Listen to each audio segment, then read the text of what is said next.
నమస్కారం. శ్రీ చదివే స్పాటకస్ నవలను విని ఆనందిద్దాం.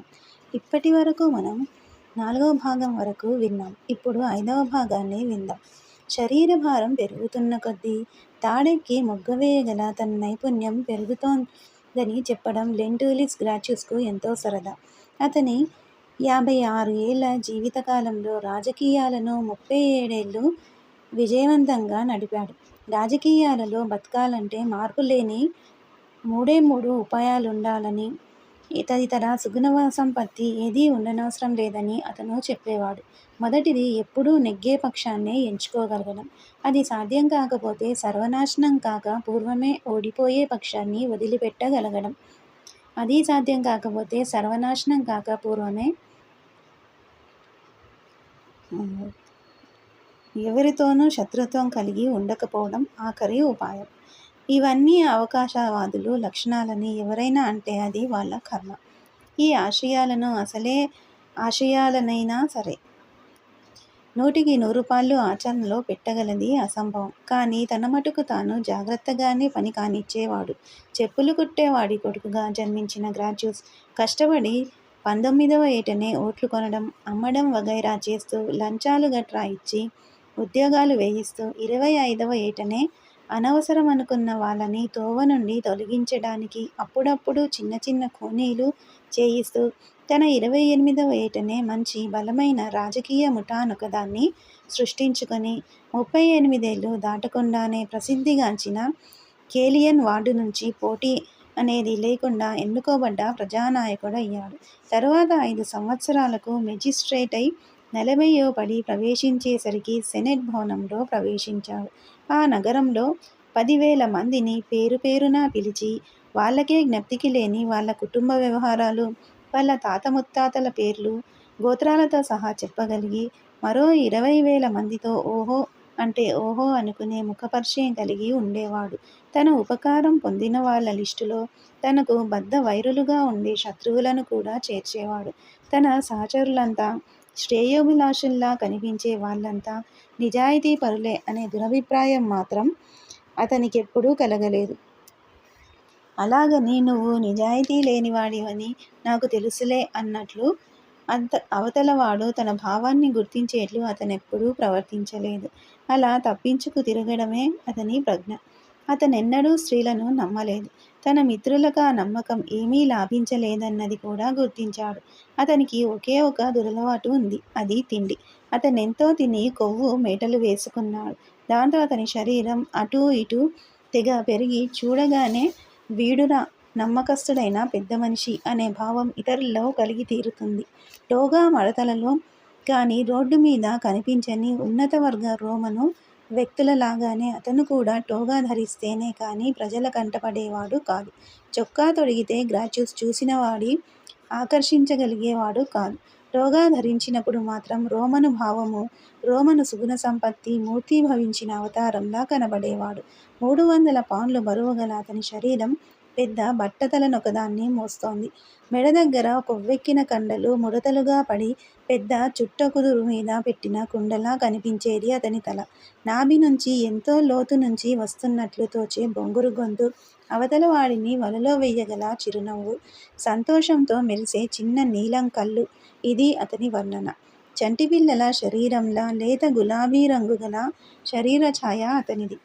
అందరూ అతనికి మానవ విద్వేషం ఉందనుకునేవారు. కానీ అతనిలో అంతగా ఆ మానవద్వేషం లేదు. రోమన్లే సర్వశక్తివంతులనే సిద్ధాంతం అతనిది.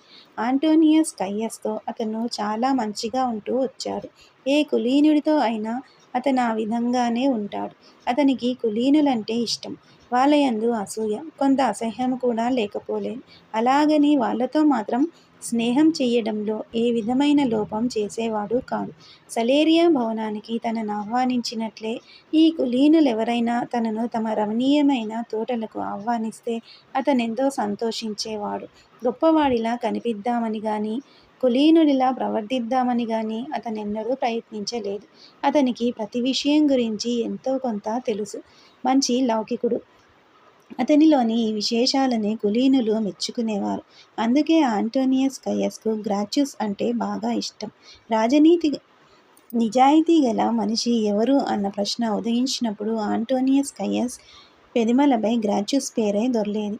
ఆ సాయంత్రం ఆ భవనంలో జరిగిన విషయాలను గ్రాచ్యూస్ గ్రహించకపోలేదు. ప్రతి విషయాన్ని శాంతంగా పరిశీలించి తూచి ఇది దీని విలువ అని లెక్క కడతాడు. కయస్ అంటే అతనికి అసహ్యం. ధనవంతుడు క్రాసస్ సేనాని అతనికి గమ్మత్తైన వాడిలా కనిపించాడు. సిసిరో గురించి ఆంటోనియస్ కయస్తో ఇతనిలో అన్నీ ఉన్నాయి, గొప్పతనం తప్ప. తన ఉద్యమానికి లాభం అని తోస్తే తల్లి కుత్తుకనైనా ఉత్తరించి వెనుదీయని వాడని నా ఉద్దేశం అన్నాడు. ఆనాటి రాత్రి అంతా నిద్రపోతున్నా అతను మాత్రం మెలకువగానే ఉన్నాడు. సాధారణంగా నిద్ర పట్టదతనికి. పట్టినా కాస్తసేపే పడుతుంది. చంద్రకాంతి ఆరవేసినట్లున్న ఆ తోటలలో కాసేపు తిరిగి వద్దామని బయలుదేరాడు. ఎవరైనా అడిగితే ఆ రాత్రి ఎవరితో కలిసి ఖుషీగా కాలం గడుపుతున్నారో వివరంగా చెప్పగలడు. అలాగని గ్రాచ్యూస్ ఇతరుల విషయాలు దొంగచాటుగా తెలుసుకునే స్వభావం కలవాడు కాదు. పైగా ఇతనటువంటి గూఢచారి తత్వాన్ని అసహ్యించుకునేవాడు కూడా. ఇది రోమ్. ఎవరు పడితే వారు ఎవరితో పడితే వాళ్లతో ఇష్టం వచ్చినట్లు అనుభవించడమేనా అనే ప్రశ్నకు ఇక్కడ ఏమాత్రం తావు లేదు. అలా వెళుతూ శిలావేదిక మీద కూర్చున్న జూలియాను చూశాడు గ్రాచ్యూస్. ఆమె ఆకృతి విచారాన్ని, వ్యాకులపాటును, భయాన్ని, తనంటే తనకే ఉన్న అసంతృప్తి భావాన్ని సూచిస్తోంది. అతను ఆమె కేసి తిరిగాడు. అతనామె భర్త, స్నేహితుడు, అతిథి. రోమ్ ఎంత సౌందర్యాన్ని తన ఆధీనం చేసుకోగలిగింది అతను అభిప్రాయపడ్డాడు. నాతో ఉన్నప్పుడు తప్ప మరెప్పుడూ నువ్వీ అతి సామాన్యమైన విషయాల ప్రసక్తి తేనేదేవు, జూలియా నెమ్మదిగా అంది. నిజమే. వరీనియా గురించి నువ్వేమైనా విన్నావేమో చెప్పు. వరీనియా? లోపల 10 మాటలు జపం చేస్తేగాని ఏ విషయాన్ని నువ్వు పైకి తేల్చవు కదా. నా మటుకు నేనేమీ తెలివైన దానిలా ప్రవర్తించడానికి ప్రయత్నం చెయ్యను. ఆమె తన చేతిని అతని చేతిలో ఉంచింది. నేనలా ప్రవర్తించలేను. వరీనియా అంటే స్పార్టకస్ భార్య. భార్యా? అవును. నేను ఆమె గురించి విన్నాను. నిజం చెప్పాలంటే మీరంతా ఆ స్పార్టకస్ ముట్టడిలో పడి గాబరా పడిపోయారు. ఆ గొడవ తప్ప ఇంకేదీ మాట్లాడుకోగా వినలేదు. ఆ శిక్షా చిహ్నాలే మన కృతజ్ఞతా చిహ్నాలని నా అభిప్రాయం. ఆ మార్గంలో ఏముందో నేనింకా చూడలేదు. అవి చాలా భయంకరంగా ఉన్నాయా? భయంకరమా? వాటిని గురించి నేనేమీ పెద్దగా ఆలోచించాననుకోకు. అవి అక్కడున్నాయి అంతే. మన జీవితాలే చవకైపోయాయి. అటువంటప్పుడు బానిసల జీవితాలో లెక్క. ఈ వరీనియాను గురించి అడుగుతావేమిటి? ఆమె అంటే నాకసూయ. నిజమా జూలియా? అదో బర్బర జాతికి చెందిన ఆడపిల్ల, బానిస. అలాంటి వాళ్లను డజను మందిని మార్కెట్టులో కొని నీకు ఊడిగం చేయడం కోసం పంపమంటావా? గ్రాచ్యూస్, నువ్వెప్పుడూ ఏ విషయం గురించి తీవ్రంగా ఆలోచించవు కదూ. తీవ్రంగా ఆలోచించడానికి ఇందులో ఏముంది? ఆమె అంటే అసూయ ఎందుకు? నేనంటే నాకే అసహ్యం కనుక. చంపావు. ఇది అసలే అర్థం కాదు. దూరం నుంచి పడే ఉరుములా మాట్లాడుతున్నాడు గ్రాచ్యూస్. చీదుతూ, ముక్కుగోక్కుంటూ, ఉమ్ముతూ, అసహ్యమైన గోళ్లతో, వేళ్లతో, మురికితో, పొక్కులున్న ముఖంతో ఆమె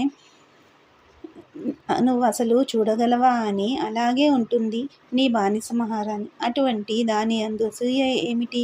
ఆమె అలాగే ఉంటుందా? గ్రాచ్యూస్ నవ్వాడు. ఎవరెరుగుదురు జూలియా? రాజకీయాలు శుద్ధ అబద్ధం. చరిత్ర ఆ అబద్ధాలనే గ్రంథస్థం చేస్తుంది. నువ్వు ఆ రోడ్డు మీదకు వెళ్ళి తోవ పొడుగునా పడి మూలుగుతున్న శిలువలను చూస్తే నీకే తెలుస్తుంది. స్పార్టకస్ గురించి ఇంకేం లేదు. ఇంతకు మించి ఎవరేం చెప్పినా అదంతా కల్పితమే. నేను నా బానిసలను చూస్తుంటాను. వాళ్లలో నీకు స్పార్టకస్ కనపడలేదా? నీకు సలహా ఇచ్చే అధికారం నాకివ్వు. నీ బానిసలలో నుంచి నక్కలాంటి కుర్రాన్నొకణ్ణి ఏరి. గ్రాచ్యూస్, ఆ గొడవాపుదు. అతనే స్పార్టకస్ కాగలడు. ఆమె కొద్దిగా ఏడవడం మొదలుపెట్టింది. తన వర్గపు స్త్రీలు ఈ విధంగా ఏడవడం అతనెప్పుడూ చూడలేదు. అలా అనడం తప్ప అని ఆమెను అతను అడిగాడు. కానీ నీ తప్పు కాదు గ్రాచ్యూస్. నాకు కొద్దిమందే స్నేహితులున్నారు. వాళ్లల్లో నువ్వొకడివి. ఈ తెలివి తక్కువ దద్దమ్మతో స్నేహం ఏమిటని మానేయకే అని ఆమె కళ్ళు తుడుచుకుని క్షమాపణ వేడుకుని అతన్నక్కడ వదిలి వెళ్ళింది. నాకు చాలా బడిలికగా ఉంది. నా వెనుకాలే రాకేం బాబూ అందామె. సిసిరోకి మాదిరే గ్రాచ్యూస్కి చరిత్ర అంటే ఆసక్తి ఉంది. కానీ వాళ్ళిద్దరి మధ్య ముఖ్యమైన తేడా ఉంది. తన స్థానమేదో, పాత్ర ఏదో గాబరా పడకుండా, గందరగోళం చెయ్యకుండా తెలుసుకోగలిగేవాడు గ్రాచ్యూస్. అందుచేతనే సిసిరో కన్నా చాలా విషయాలతను స్పష్టంగా, వివరంగా చూడగలిగేవాడు. రాత్రి కూర్చుని ఆలోచించసాగాడు. రోమన్ గృహిణి, పెద్దింటి ఇల్లాలు జూలియా ఎక్కడ? అనాగరిక బానిస స్త్రీ వరీనియా ఎక్కడ? కానీ అటువంటి జూలియా ఒక బానిస స్త్రీ పట్ల అసూయ చెందడమేమిటా అని ఆశ్చర్యపోయాడు. అసలు జూలియా చెప్పింది నిజమేనా అని ఆలోచించాడు. జూలియా అసంతృప్తి, ఆమె విషాదం ఈ వరీనియా వల్ల బయటపడింది. అవగాహన తళుక్కున మెరిసింది. దీనంతటికీ సమాధానం ఆ మెరుపులో ఉంది. అది చూసి అతను భయకంపితుడయ్యాడు. ఆ విధంగా భయంతో కంపించడం అతనికిదే మొదటిసారి. చావు మనిషిని భయపెడుతుంది. మెరుపులా మెరిసి ఆ అవగాహన కూడా ఇతన్ని అంతగానూ భయపెట్టింది. కొందరు విద్వేషం వల్ల బలపడతారు. విద్వేషం వల్లనే కొన్ని నిశ్చయాలకు రాగలుగుతారు. గ్రాచ్యూస్ కూడా అంతే. అతన్ని నిలబెడుతూ, బలపరుస్తూ ఉన్న విద్వేషాన్ని, తత్సంబంధమైన నిశ్చయాన్ని, ఆ మృత్యువనే సమాధానం ఊపి పారేసింది, పికిలించి పారేసింది. ఇదంతా అతను స్పష్టంగా చూశాడు. బానిసల ఎముకల పునాదులపై లేచి, బానిసల మూపులపై నిర్మించబడ్డ ఒక సంఘం ప్రపంచంలో అడుగుపెట్టింది. కొరడా విసిరిన కొసగాలుల సంగీతం, కొరడా దెబ్బల మూర్ఛనల గీతం ఆ సంఘం ఆలపిస్తోంది. గ్రాచ్యూస్ వివాహం చేసుకోలేదు. అతని అవగాహన పురుగై మెదడులో ప్రవేశించి పెళ్లి చేసుకోకు అని తొలిచింది. కావలసి వచ్చినప్పుడు ఉపయోగించుకునేందుకు అతను స్త్రీలను కొన్నాడు. ఉంపుడు కత్తెలున్నారు. ఆంటోనియస్ కయ్యస్ కూడా వ్యభిచారుల కోసం ఒక భవనం కట్టించాడు. అందరూ పెద్ద మనుషులలాగానే అతను కూడా ఎంతో కొంది స్త్రీలను కొన్నాడు. గుర్రాలను, కుక్కలను కొన్నట్లే అది కూడా. ఆ పెద్ద మనుషుల భార్యలకిదంతా తెలుసు. దీనికి వాళ్ళ అభ్యంతరం కూడా చెప్పరు. మొగుడు పరాయి స్త్రీతో పోతాడనే బాధ కూడా వాళ్ళకి ఉండదు. వాళ్ళ మటుకు వాళ్ళు మగ బానిసలతో కూడా భర్తలకు చెల్లించవలసినదంతా చెల్లించి ఎప్పటికప్పుడు జమా ఖర్చుల లెక్కలు తేల్చి పారేస్తారు. ఒక రాత్రి గడిపేందుకు సలేరియా భవనంలో కూడిన వీళ్ళంతా స్పార్టకస్ అంటే అసహ్యించుకున్నారు. ఎందుకు? స్పార్టకస్ వీళ్ళలా లేడు కాబట్టి. వీళ్లకు భిన్నంగా, విరుద్ధంగా ఉన్నాడు కాబట్టి. స్పార్టకస్ వీళ్ళ అవినీతిలో భాగస్వామి కాలేదు కనుక. స్పార్టకస్ వీళ్ళ దుశ్చర్యలు, లోపాలు పంచుకోడు కనుక. వీళ్లకు అతనికి ఏ విధమైన సామ్యము, అణుమాత్రం సారూప్యము గోచరించదు కనుక.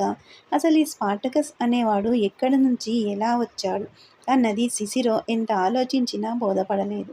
కానీ ఇదంతా గ్రాచ్యూస్ అర్థం చేసుకోగలడు. గృహం, కుటుంబం, గౌరవం, సుగుణం, మంచిది, ఉత్తమమైనది, ఉన్నతమైనది ప్రతీదీ బానిసల సొత్తు. వాళ్ళు దానిని అధినాదులు. వాళ్ళు ఉత్తములు కనుక, ఉత్తమమైన వాళ్ళు కనుక ఇదంతా వారి సొత్తు కాలేదు. వాళ్ళ యజమానులైన కులీనులీ విషయాలన్నీ నిర్లక్ష్యంతో తృణీకరించి బానిసల వద్దకు తోసేశారు కనుకనే వాళ్ళు వీటినన్నిటినీ సంరక్షించవలసి వచ్చింది. స్పార్టకస్ మాదిరే గ్రాచ్యూస్ కూడా భవిష్యత్తు దర్శనమిచ్చింది. అతనికి కనిపించిన ఆ రాబోయే విషయం అతన్ని భయపెట్టింది, బాధపెట్టింది. లేచి బరువైన తన కాళ్లను, శరీర భాగాన్ని ఈడ్చుకుంటూ తన గది వైపు, మంచం వైపు నడిచాడు. అతనికి సులభంగా నిద్రపట్టలేదు. జూలియా అసూయ, దాని వెనుకనున్న వాంఛ ఏమై ఉంటుందా అని ఆలోచించసాగాడు. బాలునిలా ఏడవసాగాడు. ఒంటరితనపు బాధ నుంచి తనను బయట పడవేయగల సహచరిని దొరకలేదు కదా అని బాధపడ్డాడు. కుర్రాడిలా బానిసపిల్ల వరీనియాతో పొందుననుభవిస్తున్నట్లు కలలు కన్నాడు. స్మృతులలో, ఆలోచనలతో, జ్ఞాపకాలతో అతను పోరాడిన కొద్దీ వాటికి రూపం, రంగు, వాస్తవికత లభించాయి. సెనెట్లో అతనెలా కూర్చున్నది జ్ఞాపకమొచ్చింది. అప్పుడు కేపువా నుంచి కొంప మునిగినట్లు ఒక వార్త వచ్చి పడింది. లెంటూలిస్ బేటియాటస్ యొక్క శిక్షణా కేంద్రంలోని మల్లులు తిరుగుబాటు చేశారట. ఆ తిరుగుబాటు పల్లె ప్రాంతాలలోకి కూడా వ్యాపిస్తోందట. సెనెట్లో కెరటాలుగా భయం వ్యాపించి ప్రతివాడిని ఆ భయసముద్రంలో ముచ్చెత్తిన సంగతి అతనికి జ్ఞాపకముంది. వాళ్ళంతా బాతుల గుంపులా ఒకచోట గుమిగూడి ఎలా కేకలేశారో, భయంతో వాళ్ళంతా ఆందోళన చెంది ఎలా మాట్లాడడం ప్రారంభించారో అతనికి కళ్ళకు కట్టినట్లు జ్ఞాపకమున్నాయి. తన అలవాటు ప్రకారం టోగా సవరించుకుని, ఒక్క ఊపుతో వల్లెవాటు వేసుకుని మహనీయులైన తన సహచరుల వైపెలా ఉరిమాడో అంతా జ్ఞాపకమొచ్చింది. మహాశైలారా, మిమ్మల్ని మీరు మర్చిపోతున్నారు. మతిపోయిన వాళ్ళల్లా కేకలు వేస్తున్న వాళ్ళంతా కేకలెయ్యడం మాని అతని వైపు తిరిగారు. మహాశైలారా, ఏ కొద్దిమంది బానిసల నేరమో మన ముందుంది, మన నెదుర్కొంది. అంతేగాని మన నెదుర్కొన్నవి బర్బరుల దండయాత్రలేవీ కావు. అటువంటి పరిస్థితిలోనైనా సరే మహాశైలారా, సెనెట్ మరో విధంగా ప్రవర్తించి ఉండాల్సిందంటాను నేను. మన నుంచి ఒక విధమైన అంతస్తు, హోదా వాంఛించబడ్డాయనుకుంటాను నేను. దాంతో వాళ్ళకి కోపం వచ్చింది. తనకు వాళ్ళ మీద కోపం వచ్చింది. తక్కువ జాతిలో సామాన్యమైన పుట్టుక పుట్టిన తను మహనీయులైన వ్యక్తులను నిందించాడు, తక్కువగా చూశాడు. చావండి మీరంతా, అతనిలో అతనే అనుకుని ఆ హాలులోంచి వెళ్ళిపోయాడు. శ్రీ ఛానల్ స్పాటకస్ నవలను వింటున్నందుకు ధన్యవాదములు.